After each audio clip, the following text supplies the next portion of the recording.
सुदर्शन चक्र ने महर्षि दुर्वासा के प्राण लेने के लिए तीनों लोक भगाया।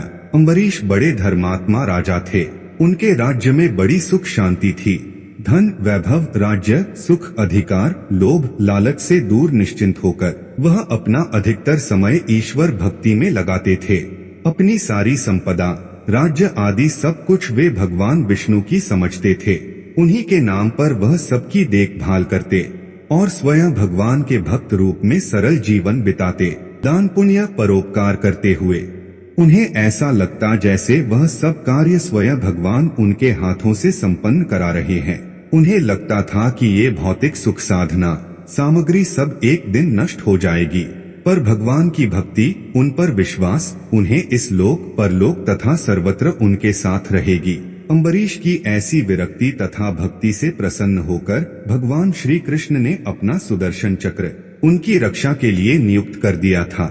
एक बार की बात है कि अम्बरीश ने 1 वर्ष तक द्वादशी प्रधान व्रत रखने का नियम बनाया। हर द्वादशी को व्रत करते, ब्राह्मणों को भोजन कराते तथा दान करते। उसके पश्चात अन्न जल ग्रहण कर व्रत का पारण करते। एक बार उन्होंने वर्ष की अंतिम द्वादशी को व्रत की समाप्ति पर भगवान विष्णु की पूजा की। महाभिषेक की विधि से सब प्रकार की सामग्री तथा संपत्ति से भगवान का अभिषेक किया तथा ब्राह्मणों, पुरोहितों को भोजन कराया, खूब दान दिया। ब्राह्मण देवों की आज्ञा से जब व्रत की समाप्ति पर पारण करने बैठे ही थे तो अचानक महर्षि दुर्वासा आ पधारे। अम्बरीश ने खड़े होकर आदर से उन्हें बैठाया और भोजन करने के लिए प्रार्थना करने लगे। दुर्वासा ने कहा, भूख तो बड़ी जोर की लगी है राजन, पर थोड़ा रुको, मैं नदी में स्नान करके आ रहा हूँ, तब भोजन करूँगा। ऐसा कहकर दुर्वासा वहाँ से चले गए। वहाँ स्नान ध्यान में इतना डूबे कि उन्हें याद ही न रहा कि अम्बरीश बिना उनको भोजन कराए अपना व्रत का पारण नहीं करेंगे। बहुत देर होने लगी। द्वादशी समाप्त होने जा रही थी। द्वादशी के रहते पारण न करने से व्रत खंडित होता और उधर दुर्वासा को खिलाए बिना पारण किया नहीं जा सकता था। बड़ी विकट स्थिति थी। अम्बरीश दोनों स्थितियों से परेशान थे। अंत में ब्राह्मणों ने परामर्श दिया कि द्वादशी समाप्त होने में थोड़ा ही समय शेष है, पारण द्वादशी तिथि के अंदर ही होना चाहिए। दुर्वासा अभी नहीं आए, इसीलिए राजन आप केवल जल पीकर पारण कर लीजिए। जल पीने से भोजन कर लेने का कोई दोष नहीं लगेगा और द्वादशी समाप्त न होने से व्रत खंडित भी नहीं होगा। शास्त्रों के विधान के अनुसार ब्राह्मणों की आज्ञा से उन्होंने व्रत का पारण कर लिया। अभी वह जल पी ही रहे थे कि दुर्वासा आ पहुँचे।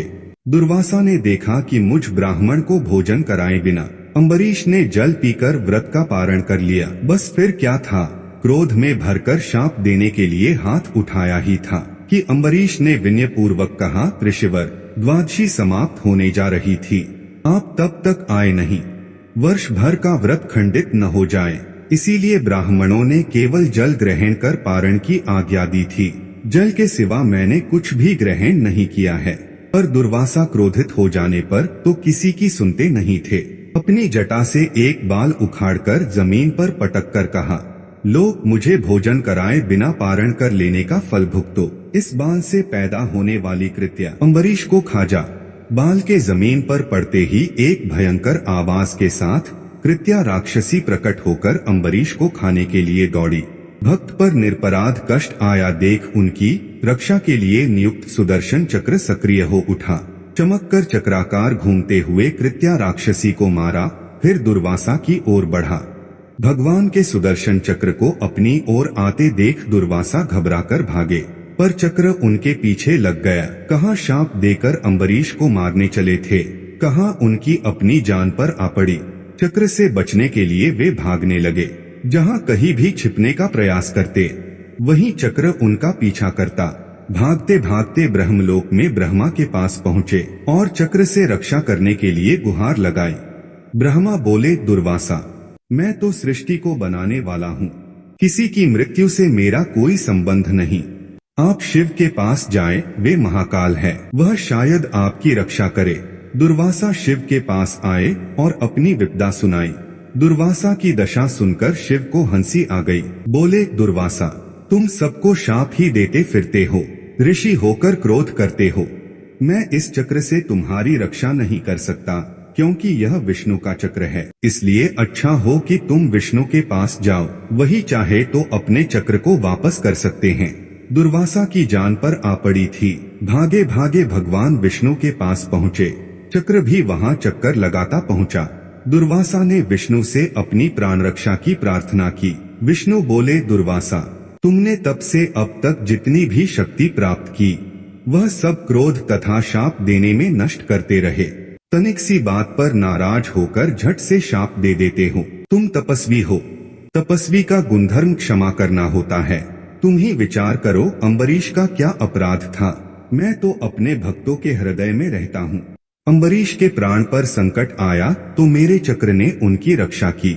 अब यह चक्र तो मेरे हाथ से निकल चुका है, इसलिए जिसकी रक्षा के लिए यह तुम्हारे पीछे घूम रहा है, अब उसी की शरण में जाओ। केवल अम्बरीश ही इसे रोक सकते हैं। दुर्वासा भागते भागते थक गए। भगवान विष्णु ने दुर्वासा को स्वयं नहीं बचाया, बल्कि उपाय बताया। दुर्वासा उल्टे पांव फिर भागे और आए अम्बरीश के पास। अम्बरीश अभी भी बिना अन्न ग्रहण किए उनकी प्रतीक्षा कर रहे थे। दुर्वासा को देखते ही उनको प्रणाम कर बोले, मुनिदेव, मैं तब से आपकी प्रतीक्षा में बिना अन्न ग्रहण किए केवल वही जल पिया है। आप कहाँ चले गए थे? दुर्वासा ने चक्र की ओर इशारा करके कहा, अम्बरीश, पहले इससे मेरी जान बचाओ, यह मेरे पीछे पड़ा है। तीनों लोकों में मैं भागता फिरा, पर ब्रह्मा, विष्णु, महेश किसी ने मेरी रक्षा नहीं की। अब तुम ही इस चक्र से मेरे प्राण बचाओ।